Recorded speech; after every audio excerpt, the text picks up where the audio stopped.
Welcome to Everything on Everything. Today's video is part 2 of our discussion segment called Let's Discuss, in which you, the viewers, get to openly discuss the topic in the comment section.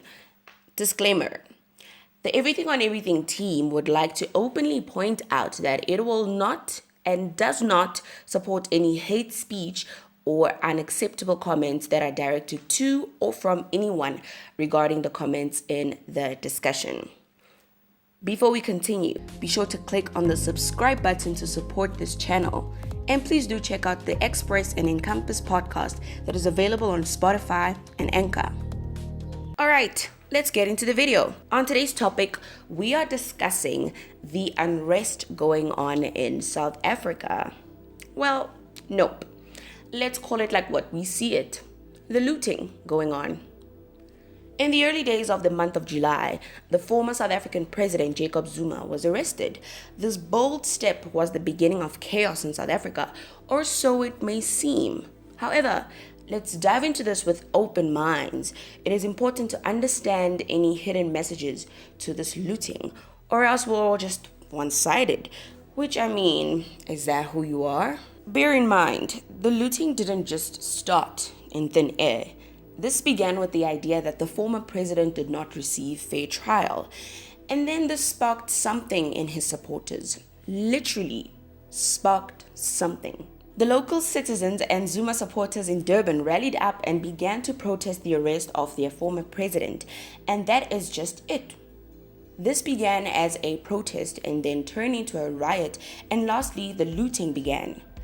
Local citizens started off by burning down malls, shopping centers, small businesses, ransacking goods in businesses, destroying property, invading businesses, and taking every single item in the store.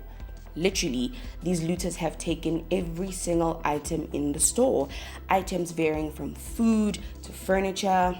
Crazy, right? The act of looting has caused unrest and anger in South Africa as business owners are forced to, scratch that, they have no choice but to close down their businesses and let go of their employees. These very employees who are part of the locals of these communities, they are basically stealing from themselves, one would add. However, it's easier to see it from that point of view. But now, let's take a moment to look at this from the eyes of the looters. So in a simple formula, imagine not having food. Imagine not having water. Imagine not having a bed to sleep on. Imagine not having money to provide for your family. Imagine not having basic education. Imagine not having a basic standard of living. Some of you can sure imagine this without question, and others can imagine it so well because you're living it. Tense. I know. And on top of that, imagine not having a normal life for almost 495 days. Or in other words, being in lockdown for that long. Well, that has been the reality of the whole country. But still, this has affected each level of living different, but mostly has affected the unfortunate. Because if things were bad before all this, imagine it now. So, for the looters, this is their train of thought. Not the best idea for the rest of the country, but still, what could they possibly do?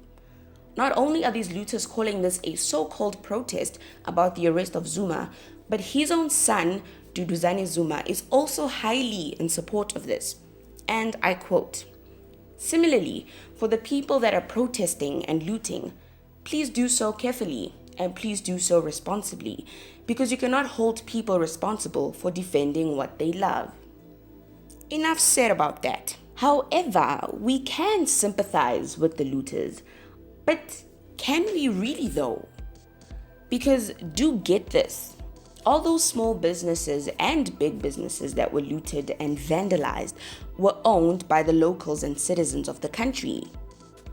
The devastating part of it is that all their hard work is gone in thin air, and it might take them twice as long to get back all that they've lost.